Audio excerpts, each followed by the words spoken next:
오늘은 어린이 주일입니다.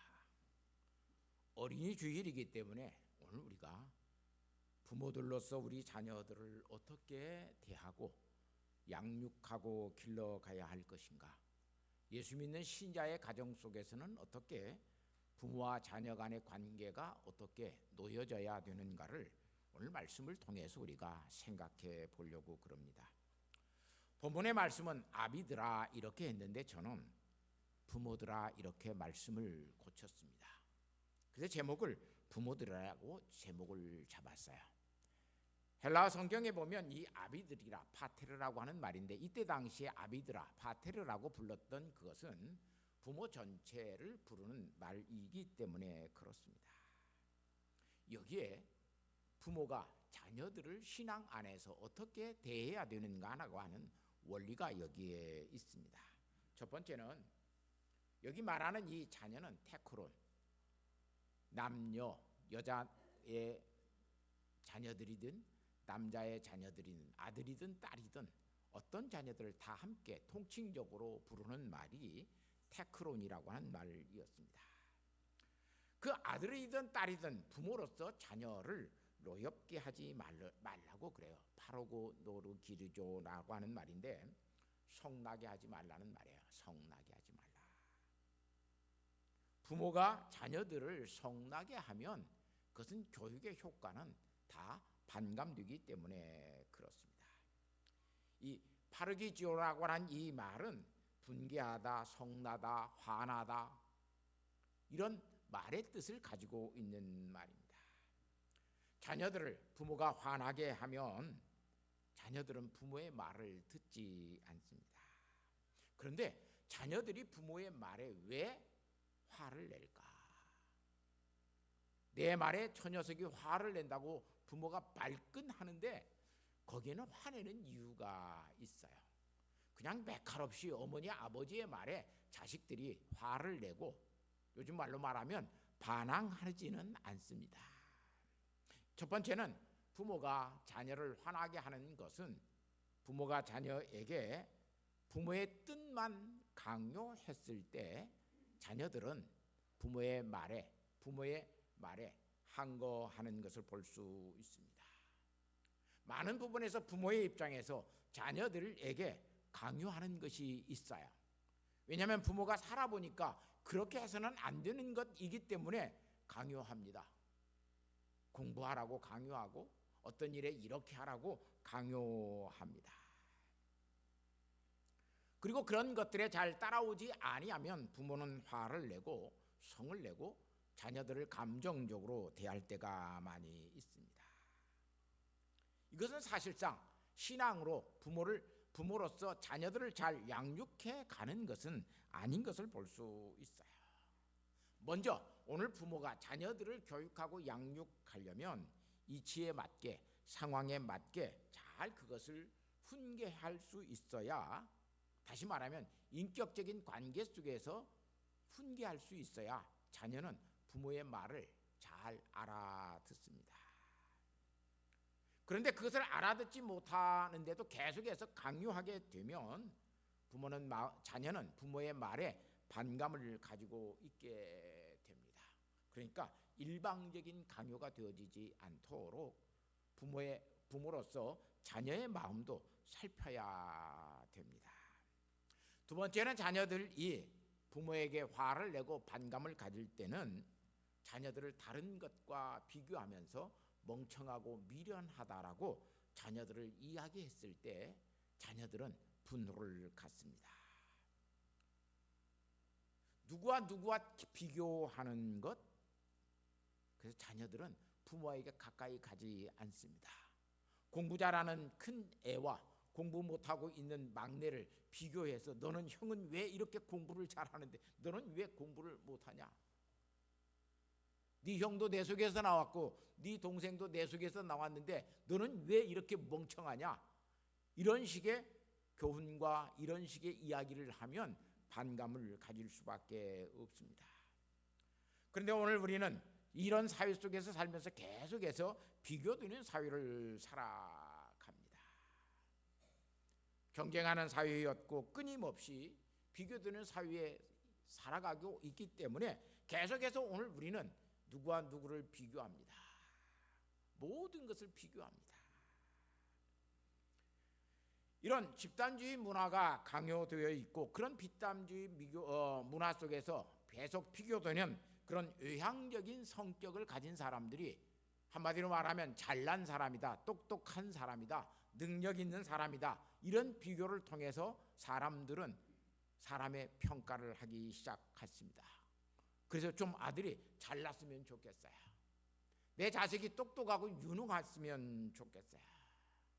내 자식이 어떤 사람들보다도 성공한 사람이 되었으면 좋겠어요.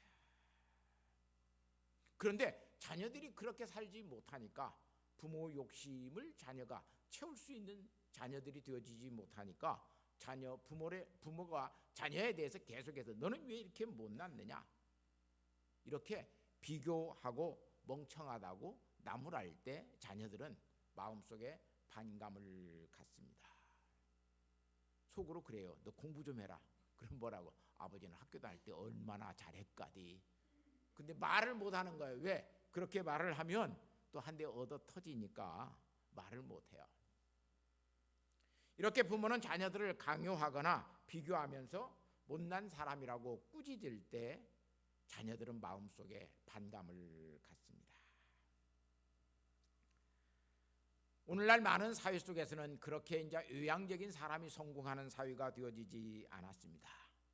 내향적인 성격을 가지고 있는 사람들도 외향적인 성격을 가지고 있는 사람들보다 더 훌륭하게 되고 더 똑똑하게 되고 더 잘난 사람이 되는 사회가 오늘날의 사회인 것을 볼 수 있어요. 이렇게 기독교인으로서 정말로 어린 자녀들을 양육하고 키워가는 우리 부모들은 주의 교훈으로 가르쳐야 된다라는 거예요. 주의 교훈으로. 내 생각으로가 아니라 주의 말씀으로 주님께서 어떻게 자녀들을 대하라고 했는가를 생각하고 가르쳐야 돼요. 바이데이아라고 하는 말은 교육이라고 하는 말이에요. 다시 말하면 훈련시키고 훈육하고 양육하라고 하는 거예요. 무엇으로? 주님께서 우리 자녀들을 대하듯이 내가 그렇게 가르치고 양육하라고 하는 거예요. 이런 부모의 태도가 굉장히 그래서 중요해요. 디모데후서 2장 25절 말씀을 보면 부모의 교훈의 자세가 어떠해야 되는가를 오늘 우리에게 가르쳐 주고 있어요. 디모데후서 2장 25절에 보면 거역하는 자들을 온유함으로 훈계할지니 그래요. 거역하는 자들에게 대해서 온게함, 반대하고 있는 자들이에요. 거역이라고 하는 말은 안티디아댐이라고 하는 이 헬라 말인데 내 말에 동조하지 않고 내 뜻에 따라오지 않고 거역하는 사람들을 말하는 거예요. 부모가 이렇게 말을 했는데 자식이 이렇게 거역해요. 특별히 이단들은 어떤 이야기를 했을 때 이 정통의 신앙의 교훈으로 거역하는 것을 볼 수 있어요. 그때 온유함으로 훈계하라 그래요. 온유함으로 훈계하라. 온유함이라고 하는 것은 프라이데스라고 하는 말인데 우리 동양의 온유함이 아니라 여기는 친절과 동정심에 거역할 때 더 친절하게 그 사람들의 말을 들어주고 공감할 수 있는 사람으로 그들에게 이야기하라고 하는 말이에요.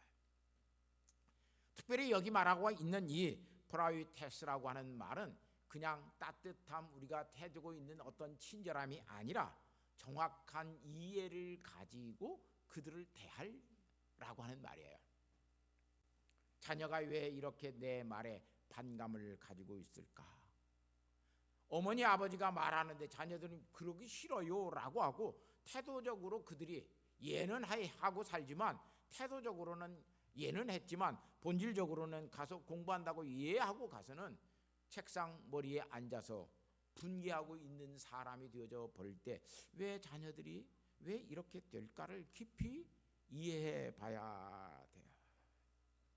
그런데 오늘 우리는 그러기가 참 어렵습니다. 내 눈 속에 있는 들보는 안 보여도 상대방에 있는 티가 잘 보이는 것이 사람이에요. 나의 단점은 안 보여요. 근데 상대방에 있는 단점들은 너무나 잘 보여요. 내 단점을 잘 봤을 때 상대방을 이해할 수 있어요. 이렇게 친절하게 온유하게 훈계할 때 자녀들은 엇나가지 않습니다. 어머니 아버지가 내 마음을 알고 있네. 선생님이 내 말을 알고 있네. 이해할 때 자녀들은 엇나가지 않습니다. 그런데 오늘 우리는 자녀들의 마음이나 그런 상황과 여건의 모든 것들을 살펴보지 아니하고 그냥 직설적으로 훈계하고 이해하지 않고 훈계할 때가 많습니다. 그렇게 했을 때는 자녀들은 부모의 말을 듣는 것 같지만 듣지 않습니다. 그러다가 자기의 자아가 커지게 되면, 사춘기가 되면 그래서 엇나가는 사람들이 많습니다. 두 번째는 여기 보니까 주의 훈계로 교훈하라고 그럽니다. 훈계라고 하는 말은 누데시아라고 하는 말이에요. 경고하고 권면하라고 하는 거예요. 주의 말씀을 통해서 너희들이 그렇게 권고하라. 다시 말하면 책망하라고 하는 거죠. 내 생각으로 책망하지 말고 하나님의 말씀으로 성경의 원리를 통해서 너희들이 책망할 수 있는 부모가 되어야 자녀들은 엇나가지 않습니다. 자녀의 잘못에 대해서 부모가 그렇게 했을 때 책임지는 부모가 되어집니다. 그냥 내 감정 때문에 자녀를 나무래 버리면 자녀들의 마음속에는 내 상한 감정으로 자녀들을 이야기했을 때 자녀의 마음도 상한 감정이 돼요. 상한 감정에, 부모의 상한 감정은 그냥 자녀에게 그대로 상한 감정으로 가요. 부부간의 대화도 마찬가지예요. 내가 상한 감정을 가지고 아내에게 이야기하면 아내도 반드시 상한 감정을 가져요. 그래서 또 그 상한 감정으로 나를 대하죠. 결국은 둘이 싸우게 되죠. 우리의 마음이 상해져 있다라고 그러면, 아들과 딸에 대해서 내 마음이 상해져 있다 그러면 이 상한 감정이 내가 치유하고 이걸 내가 바라다보고 고치고 난 다음에 이야기를 해야 아들과 딸들이 그것을 이성적으로 받아들여요. 어머니 아버지가 감정적으로 이야기하지 않는구나 라고 하는 것을 알아요. 하나님께서도 우리를 책망하실 때 우리에 대한 하나님의 책망이 뭐였냐면, 너 나쁜 놈들이야 이렇게 말씀하시지 아니하시고 하나님께서 십자가를 지시는 것으로 하나님이 책망을 대신하셨어요. 창세기 3장 15절 말씀에 보면 아담과 하와가 계속해서 서로 책임을 전가하고 있습니다. 그럴 때 하나님이 내 이놈! 그렇게 나무라지 아니하시고, 창세기 3장 15절 말씀에 보면 내가 너와 내 여자의 후손이 원수가 되게 하고 내 후손도 여자의 원수가 되게 하리니 여자의 후손은 내 머리를 상하게 할 것이요 너는 그의 발꿈치를 상하게 할 것이라. 내가 여자의 후손으로 와서 십자가를 지심으로 내가 너희를 용서하겠다라고 하는 거예요.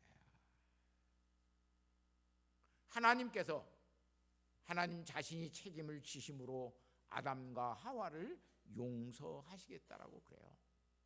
너희를 나무 십자가에 매달고 너희를 거기에서 죽게 함으로써 너희의 죄를 용서하시는 것이 아니라 내가 독생자 예수를 보내셔서 내가 십자가에 달려서 너희의 죄들을 용서하시겠다 그래요. 이렇게 주의 훈계는 서로에게 분노의 감정을 가지게 하지 않습니다. 훈계하는 사람이나 훈계받는 사람이나 주의 교훈으로 책망을 받게 되면 그 책임의 모든 것들에 대해서 서로 분개하지 않습니다. 그런데 오늘 우리는 훈계한다고 분노의 감정을 가지게 만듭니다. 그럴 때는 훈계하지 않는 것만 못해요. 자녀를 매를 들어서 때리는 경우도 감정적으로 때리면 그의 마음은 감정이 상해요. 디도서 3장 10절 말씀에 이단에 속한 사람을 한두 번 훈계한 후에 멀리하라. 그런 감정적인 훈련이 되지 않고 정말로 잘 훈계했는데도 계속해서 말을 듣지 아니하면 그 사람은 멀리하라고 하는 거야. 왜냐하면 감정의 모든 것들을 어그러뜨리고 잘 누르고 이야기를 했어요. 근데 그 사람의 말을 듣지 아니하면 아들이건 어떤 사람이건 별로 그 말에 옳음을 인정하지 않고 고치려고 하지 않기 때문에 결국은 감정이 상해져 버리죠. 말하는 사람도 감정이 상하고 그 말을 듣는 사람도 감정이 상해요. 나는 듣기 싫은데 왜 또 이야기하는 거야? 그래서 절대로 한두 번 이야기한 뒤에는 멀리 하라고 그래요. 자녀도 마찬가지예요. 부모가 계속해서 이야기하는데 자녀들이 듣지 않아요. 그러면 이야기하면 안 돼요. 결국은 감정이 너무나 멀어져 버려요. 사람은 정말로 중요한 것이 생각이 중요하지만 생각보다도 먼저 사람들에게 반응하는 것은 사람의 감정이에요. 아무리 이성적으로 이야기를 해도 감정이 상해져 버려 있으면 그 말을 듣지 않습니다. 예를 들어서 자녀가 부모에게 와서 용돈을 요구합니다. 그러면 분명히 한 달에 용돈을 다 주었는데도 용돈을 요구할 때는 막 책망, 너는 벌써 그 돈 다 썼냐? 돈을 어디다 대체 그렇게 쓰는 거냐? 막 잔소리를 하고 주면 용돈을 주는 것이 반감이 싫어. 이미 주어도 받기 싫은 돈이 되는 거예요. 먼저 자녀에게 그래 용돈을 주고, 야, 너 용돈 벌써 다 썼냐? 예, 아버님 뭐 이렇게 해서 썼습니다. 그래 잘 썼다. 좋은 일에 썼구나. 그래 용돈 네가 부족하겠구나. 그렇게 주면 마음이 뿌듯해져. 내가 용돈을 그렇게 좋은 일에 쓴 거에 대해서 아버지가 나를 알아주고 그러는구나. 용돈이 있어서 불쌍한 사람이 있는 걸 보고 그냥 용돈을 주고 왔다고 그래요. 얼마나 그게 잘한 거예요. 근데 그것도 알아보지도 않고 너는 돈을 계획성 있게 써야지 막 나무라 놓고 나중에 그런 것 때문에 주었는데 아버지 그러면 내가 어떻게 불쌍한 사람이 있어서 할머니 할아버지가 밥 못 먹고 있어도 빵 사 먹으세요 하라고 해서 내 용돈을 주었는데 그게 잘못된 거예요 아버지. 이렇게 가면 아주 잘못되는 것이 되어지죠. 그래서 오늘 우리는 감정적인 것이 되어지지 않으면 화를 나게 만들고 분노하게 만들면 교육의 모든 것들은 다 감소하고 있는 것을 볼 수 있어요. 그래서 디도서 2장 11절 이하를 놓고 보면 모든 사람에게 구원을 주시는 하나님의 은혜가 나타나 우리를 양육하시되 경건하지 않는 것과 이 세상 정욕을 다 버리고 신중함과 의로움과 경건함으로 이 세상에 살고 복스러운 소망과 우리의 크신 하나님의 구주 예수 그리스도의 영광을 나타나심을 기다리게 하셨으니라고 이야기를 합니다. 양육한다라고 하는 것, 우리를 양육하는 것, 부모가 자녀를 양육하는 것 다 그것 엑트레트라고 하는 말인데 하나님의 은혜가 은혜 되도록 양육하라고 하는 거예요. 내가 교훈하는 것이 될 수 있도록 자녀를 그렇게 양육해 가는 거예요. 하나님의 은혜가 은혜 되도록 우리가 양육해야 돼요. 자녀에게 용돈을 주면서 그 용돈이 정말 자녀를 유용하게 쓸 수 있도록 사람답게 돈을 쓰고 사람답게 그런 일들을 행할 수 있도록 만들어가는 것이 돈을 주는 거예요. 그래서 양육은 옛날에는 우리 성경에 보면 보양이라 그렇게 했어요. 우리 성경은 지금 보호라고 번역을 했지만 옛날 성경이 보양이라 번역했어요. 이 에베소서 5장 29절 말씀에 보면 누구든지 언제든지 제 육체를 미워하지 않고 오직 양육하여 보호하기를 그리스도께서 보양함 같이 하나니라고 옛날 개역 성경에는 그렇게 번역해 놓았어요. 여기 보양이 지금 말하고 있는 보호라고 하는 말이에요. 이 보호라고 하는 말, 달포라고 하는 이 말인데 보양이라고 하는 의미예요. 따뜻하게 하고 소중하게 여기는 거예요. 옛날에 어머니들이 아버지들이 회사에서 늦게 오면 아버지가 늦게 오는 밥 그릇을 아랫목에다 탁 묻고, 그때는 전기밥솥도 없고 보온의 기능도 없고 그러니까 밥이 식으면 안 되니까 아랫목에다가 묻고 이불로 잘 덮어 놨어요. 왜? 남편이 오면, 아버지가 오면 따뜻한 밥을 주기 위해서 그렇게 했어요. 그걸 뭐냐면 보양이라 그랬어요. 식지 않도록 보호해 주는 것, 그게 보양이에요. 양육이라고 하는 것은 보호해 주는 거예요. 그들이 하나님의 말씀 안에서 잘 자랄 수 있도록 보양해 주는 것. 그래서 오늘 우리가 부모된 우리가 자녀들을 그리스도의 교훈으로 그렇게 양육해 가야 돼요. 그러기 위해서는 자녀들을 노엽게 하지 말라고 그래요. 부모가 강요나 억지를 했을 때, 억지를 부렸을 때, 또는 다른 사람들과 막 비교했을 때 자녀들은 굉장히 분노의 감정을 가져요. 왜냐하면 자기들이 자기의 능력을 알아요. 키 작은 사람은 키 작고 싶어서 작은 것이 아니에요. 그런데 너는 왜 저 키 큰 사람만큼 너는 키를 크지 못하였느냐, 이렇게 나무라면 자녀들은 할 말이 없는 거예요. 공부도 잘할 수 있는 머리가 있고 공부도 못할 수 있는 머리가 있어요. 그런데 1등하고 있는 머리를 가지고 있는 아이와 내 머리를 비교해서 너는 왜 그 사람같이 공부를 못하느냐, 이렇게 비교하면 안 되는 거예요. 그런데 오늘 우리는 비교하고 나무라고 경쟁시키면서 자녀들에게 온갖 것들을 강요합니다. 이것은 기독교적인 교육의 방법이 아닙니다. 신앙의 부모라면, 믿음을 가지고 있는 부모라면 주의 교훈과 훈계로 양육하면서 믿음 안에서 잘 자랄 수 있도록 가르쳐 줘야 됩니다. 제발 신앙의 부모로서 자녀들을 주의 교훈과 훈계로, 즉 온유함과 이해함으로써 양육해 가야 됩니다. 이해할 수 있는 것, 자녀들의 생각을 이해할 수 있는 것, 얼마나 중요한지 몰라요. 내가 자녀를 이해하지 않고는 자녀들이 부모를 절대로 이해하지 않습니다. 그런데 자녀를 이해하지 아니하고 오늘날 우리 많은 부모들은, 기성의 부모들은 부모를 이해해 달라고 이야기합니다. 부모가 자녀를 이해하지 못하는데 어떻게 자녀들이 부모를 이해할 수 있겠습니까? 그렇게 되니까 자녀들에게는 노이즈 캔슬립이라고 하는 현상이 생겨납니다. 이 노이즈 캔슬립이라고 하는 현상이 어떤 현상이냐면 소리 속에 잡음이 있어요.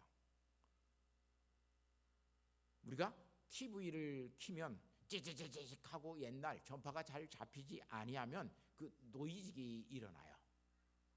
그 노이즈가 일어나면 거기에서 말하고 있는 어떤 소리가 전파되지 아니해요. 그래서 그것을 없애고 난 다음에야 소리가 들려오죠. 노이즈 캔슬링이 되어진다면 부모가 자녀에게 말하고 있는 것이 그냥 자녀들에게 노이즈 캔슬링으로 들리는 거예요. 한마디로 말하면 알아들 수 없는 잔소리가 되어져 버리면 자녀들은 이야기를 듣는 것 같지만 이미 귀는 닫혀져 있습니다. 그래서 잔소리한다 그래요. 부모들을 향해서 오늘날 자녀들이 꼰대라고 그래요. 꼰대 의식이다 아주 안 좋은 말이에요. 근데 우리 어머니 아버지는 꼰대야. 이러기 시작하면 이미 자녀들은 부모의 말을 듣지 않습니다. 듣고 있어도 그 이야기는 그들에게 별로 필요한 이야기가 되지 않습니다. 왜? 잔소리라고 듣기 때문에 그렇습니다. 이미 그들에게 부모의 교훈이나 부모의 책망, 나무람은 이미 소음이 되어 버렸기 때문에 그렇습니다. 지금 이 시대가 부모의 가르침이 소음이 되는 시대가 되었습니다. 그뿐만 아니라 우리가 전하고 있는 복음이 소음의 시대가 되어져 버렸습니다. 아예 안 들으려고 그래요. 누가 와서 아무리 무슨 이야기를 해도 교회에서 나온 사람들, 교회 전도, 그래서 어려운 거예요. 사랑하는 성도 여러분, 오늘 우리의 교회에서 말하고 있는 교회의 가르침이 여러분에게 소음이 되어져 버렸으면 여러분들은 복음의 사람으로 살 수가 없어요.